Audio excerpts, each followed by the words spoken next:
Bonjour et bienvenue dans cette toute nouvelle vidéo ici pour les terminales en spécialité mathématiques.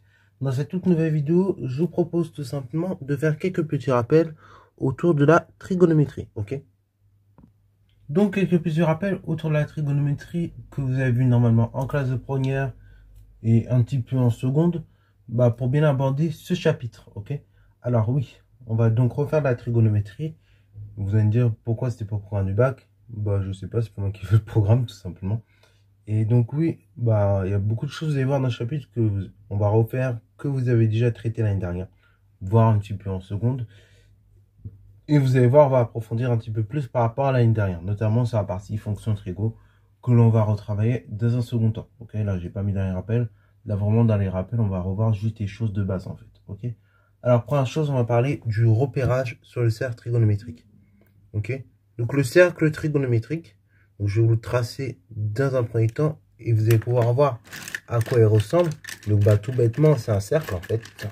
Donc, on va déjà placer le centre le temps que je trouve le compas. Et donc son centre, ça va être le point O. Ok. Donc là, voilà le compas. On va le régler tranquillement. Voilà, nickel. Donc là, on a un petit compas. On va tracer notre magnifique cercle trigo qui a cette forme-là. Voilà, donc c'est un cercle, comme je l'ai dit. Et donc un cercle trigo, et tout simplement c'est un cercle, et sur lequel vous allez avoir deux choses, vous allez avoir deux axes. Un axe, donc qui est l'axe des abscisses, en fait, comme ceci là, que je trace en rouge. Et donc sur cet axe-là, vous allez voir, vous allez pouvoir lire le cosinus. Ok, le cosinus de notre rond réel. Et après, sur l'axe que je vais tracer en vert, donc qui est perpendiculaire à l'axe rouge, qui est l'axe des ordonnées, ça correspondra donc tout simplement à l'axe des sinus. Donc ça, c'est l'axe des sinus. Voilà. Alors le cercle trigo, ça c'est ultra important à avoir en tête. Le rayon du cercle trigo, il vaut 1. Ok, bravo. Donc la longueur 1. Donc ça c'est ultra important. Donc là c'est I, là c'est J. Et en fait le rayon, c'est égal à la longueur oui, qui est égal à la longueur J, qui est égal à 1 pour un cercle trigonométrique. Ok. Là, vous avez un repère orthonormé, OIJ. Voilà, on pourrait le mettre ici en un angle droit. Et donc orthonormé de telle sorte que la longueur OI égale la longueur OJ. Ok. Et donc ce cercle trigonométrique, sur le cercle trigonométrique, on va pouvoir opérer un certain nombre de réels. Ok. Les réels qui sont là, les réels qui sont par là. Et en fonction de la position du réel, on va pouvoir associer à chaque fois un cosinus et un sinus. Ok. Un cosinus et un sinus. Et alors, bon, là, c'est les deux fonctions principales que vous connaissez en classe de première, voire début terminal. Mais on peut y associer une autre fonction qui est la fonction tangente. Ok. La fonction tangente, ça correspond au rapport que vous avez entre le cosinus d'un angle et entre le sinus d'un angle et son cosinus. Ok. Donc ça, si on a le temps, on en reparlera. Alors par exemple, si vous avez un réel qui est situé par là, donc ça, on va le nommer, je sais pas, M, qui est associé à donc le point M qui associe le réel X, et en fait la tangente de ça, la tangente de ce réel, si je vais le lire dans le repère, je tracerai tout simplement la droite qui passe par, la demi-droite qui passe par O puis par M, et ensuite, dans un second temps, je vais tracer la parallèle à l'axe des sinus qui va couper le point I. Voilà. Et ainsi donc, là, ici, je vais pouvoir relever la valeur de la tangente. Ok. La valeur de la tangente qui correspondra à cette distance-là. Ok. Bravo. Donc ça, c'est pour la tangente. Ok. Bon. Là, ce que je trace en orange, donc ça correspondra à la tangente de x. Bien évidemment, cette tangente, il y a des valeurs pour lesquelles vous n'aurez pas de tangente. Par exemple, si le cosinus est nul, donc il est là, et le cosinus il est nul, la tangente est nulle. Enfin, elle n'existe même pas, elle n'est pas définie. Ok. Et de même, si le cosinus veut 0 ici, la tangente n'existe pas. Bon, ça c'est un petit approfondissement. Et donc, pour bien clore cet approfondissement, tangente de x, on va peut-être la rencontrer cette année. Mais vous l'étudierez beaucoup plus en prépa si vous continuez à faire des maths après le bac. Par définition, tangente de x, vous dites que c'est sinus de x sur cos de x. Voilà. Donc si on a le temps, on va peut-être en parler cette année, mais c'est pas sûr. Bon, donc ça c'est fonction de tangente, cosinus et sinus. Ok, comment on lit ça graphiquement. Ok, Et donc, les coordonnées d'un point, bah, ce sera toujours le cosinus en abscisse et le sinus dans l'ordonnée. Première chose. Deuxième chose, on a parlé du rang du cercle. Le périmètre d'un cercle trigonométrique. Donc, périmètre, ça c'est ultra important aussi. Bah, c'est 2 fois pi fois le rayon. Ok? Donc, c'est 2 pi r. Donc, c'est 2 fois pi fois 1. Donc, 2 pi. Donc, en fait, et bah, ça veut dire quoi concrètement? Le fait de savoir que le périmètre d'un cercle, c'est 2 pi. Et bah, si vous prenez par exemple, propriété, ça c'est ultra important. Ça signifie que si vous prenez un point M, donc qui associe le réel X, ok, et M qui associe, et M' qui associe le réel X plus 2pi, et bien en fait, qu'est-ce que vous allez faire concrètement? Vous allez parcourir, vous allez associer le réel X, donc vous serez là, et après vous allez parcourir 2pi, donc ben, vous allez parcourir tout le cercle, et vous allez retomber sur le même point. Donc, si vous avez ces deux points-là, M qui associe le réel X et M qui associe le réel X plus 2pi, concrètement, ça signifie que M et M' sont confondus. Et du coup, bah, si vous avez le point qui est associé au réel X, enfin, le point M qui est associé au réel X, le point M' qui est associé le réel, donc, par exemple, X plus pi, bah là, vous aurez, bah, vous aurez deux points opposés. Ok?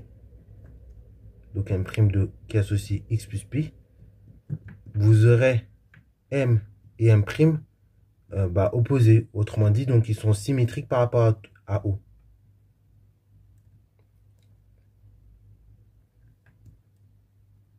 Bon, ça c'est des types propriétés de base que vous devez avoir en tête. Voilà. Une autre propriété qui découle du cercle trigonométrique, ça c'est essentiel. Je pense que vous avez vu ça au collège normalement.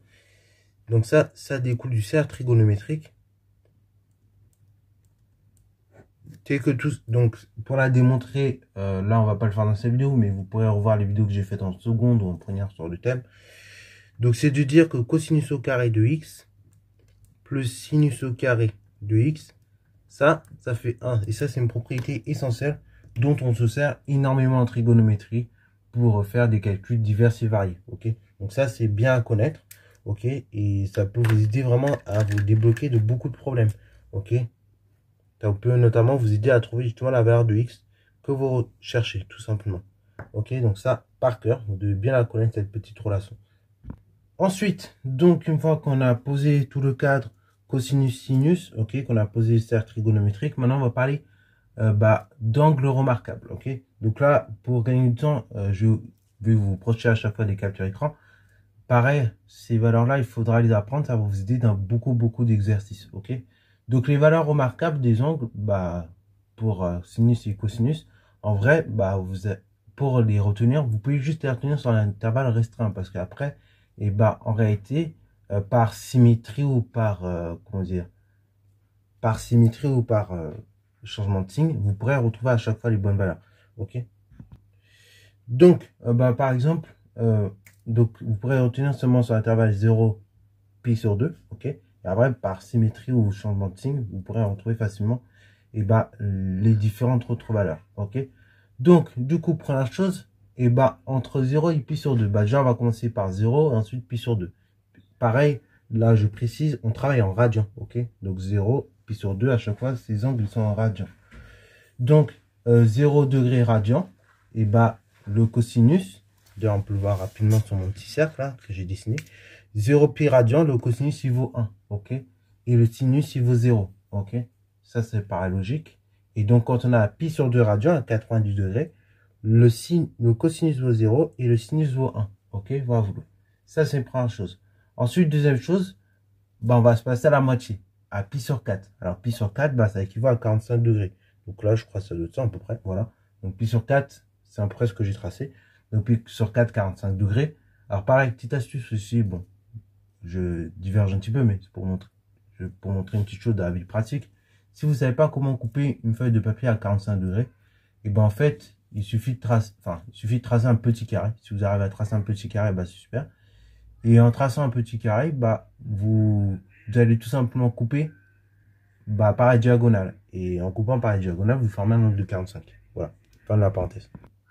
Et donc, pour revenir à mon pi sur 4, pourquoi j'ai dit, enfin, pourquoi j'ai parlé de la feuille de papier que on peut plier selon la diagonale d'un carré? C'est parce qu'en fait, quand x il vaut pi sur 4, on a égalité entre cosinus et sinus. Donc, c'est assez simple à retenir.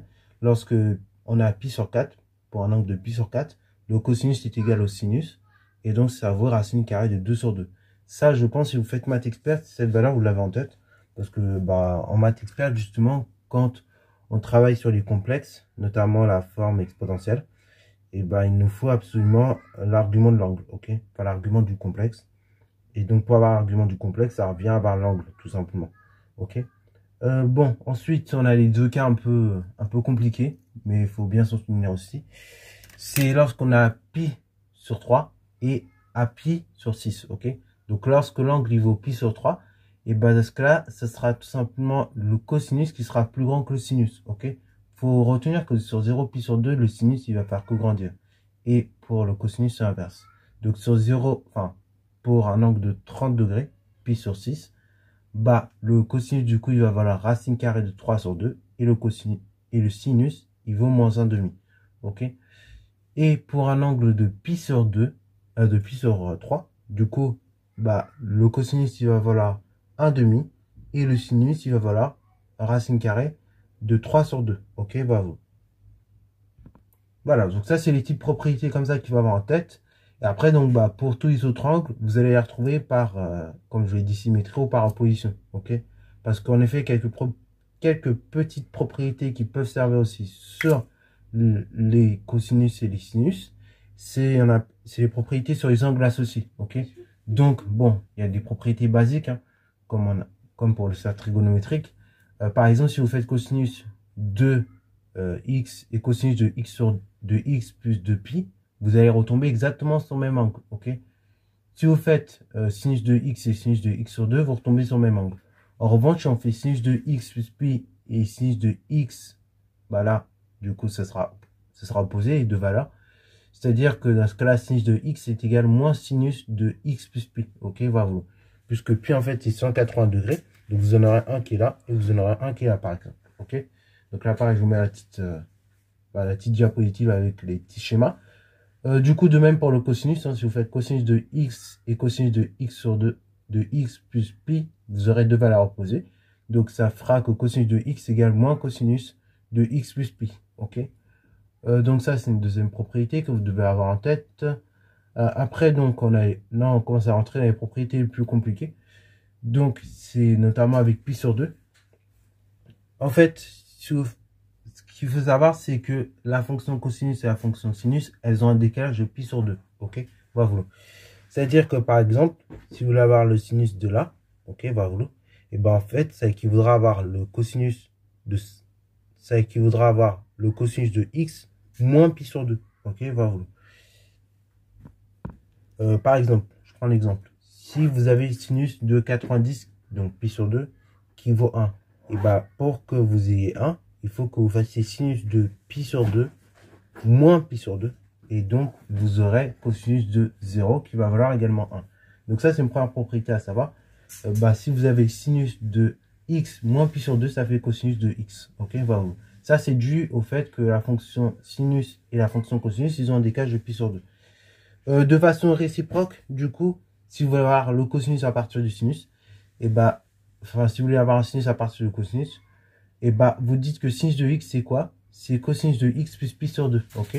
Et ainsi, on va commencer à tomber sur les choses opposées. Par exemple, si vous avez sinus de x et cosinus de x plus moins pi sur 2, ok, voilà. Donc, si vous avez sinus de x et donc cosinus de x plus pi sur 2, ok? Et dans ce cas-là, là, vous allez avoir deux valeurs opposées, ok? Et dans ce cas-là, vous aurez sinus de x qui est égal moins cosinus de x plus pi sur 2, ok? Voilà.